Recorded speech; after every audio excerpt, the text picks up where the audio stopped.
we're looking at redefining what is the role of arts and culture in the 21st century in a post-corona world.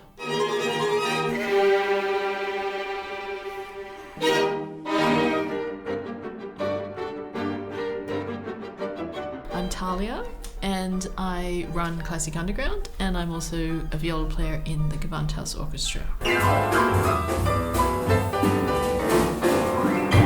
The idea of this festival is that at the same time, we have these big orchestras coming to Leipzig in May 23 to play at the Mahler Festival. And we've got 4 of them who are going to do aftershows at KLASSIK Underground. I think the great thing about the Wunderhorn Festival is that we're actually offering an entry point into the world of Mahler, which doesn't require you to actually go into the main Gewandhaus and listen to a whole Mahler symphony. You can still experience Mahler's world by coming into the underground Moritzbastei for these casual shows.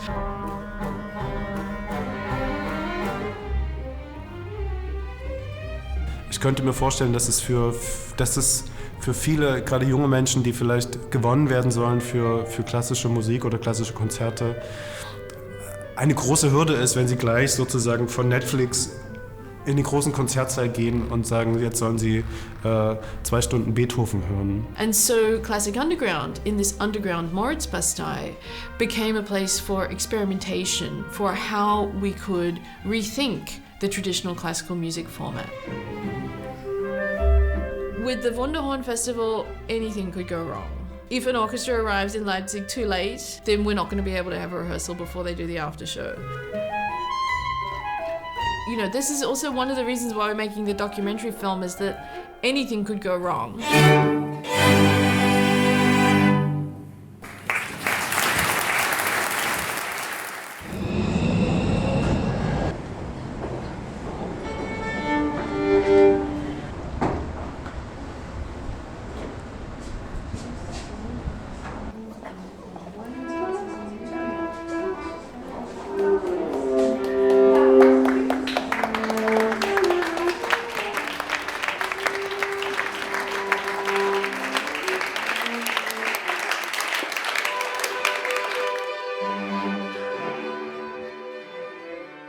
So the role of the concert has traditionally been, you go to a concert hall, you hear them perform in their space, you pay their prices, you understand the context, and it generally is considered an elitist activity.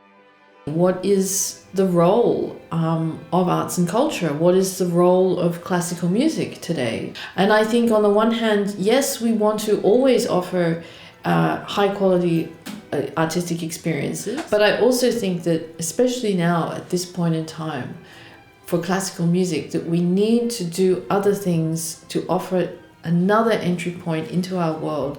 So what we're trying to do here at the Wunderhorn Festival is to offer an entry point into Mahler's world for people who may not want to go and listen to a full Mahler symphony.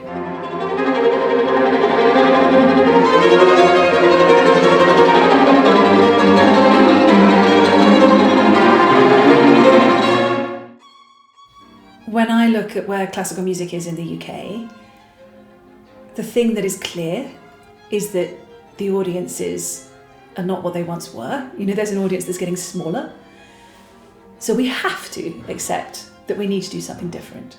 As soon as you talk about kind of new formats and reaching a new audience, the question's always, should we throw out kind of the existing concept of a classical concert, when I don't think that is the question or the discussion that we need to have, because there obviously is an audience for the classical concert as well.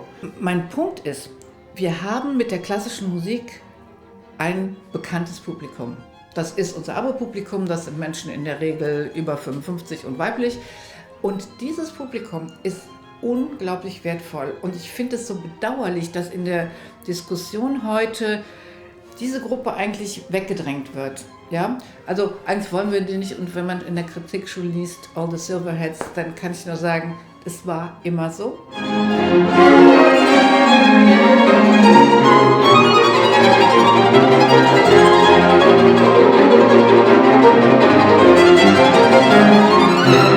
Aber wenn man Musik im Mittelpunkt steht und dass die auch erfahrbar wird, dann glaube ich, ist es durchaus wichtig, dass man sie nicht so präsentiert, als ob man ein Museumsstück betrachtet.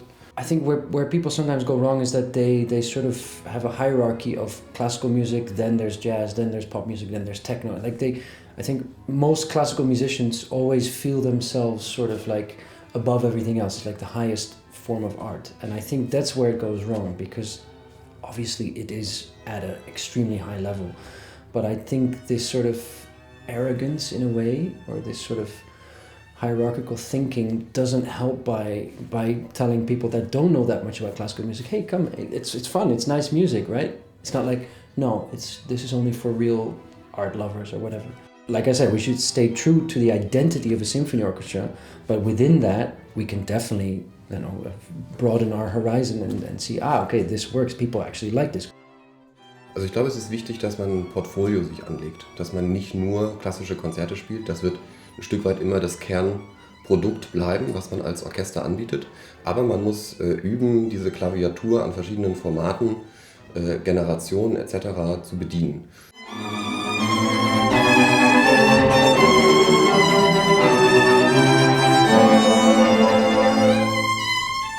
I think that orchestras need to engage more with people who are not familiar with classical music, to at least have conversations with them about how they want to interact with a cultural life. The greatness of this music speaks beyond any genre or expectation. You just have to get people to take it in, to be confronted with it, if you will, or to be offered it in contexts that are not traditional. What I see happening, especially when we talk about large corporates, is that they are actually looking for institutions that make a societal impact. I mean, that's probably the big topic of our time. And this, I think, is the big opportunity we have here, because it's about creating social cohesion and making societal impact. Go to the places where the people are and not try to get the people to the places where the concerts are. Kebab stand, I don't care. Go to where the people are. And of course, there's something wonderful about having an orchestra all dressed to the nines at one end of a concert hall. But it's something that might be off-putting to some, and actually it's something that if we bring other artists into the mix, we might start to think about differently.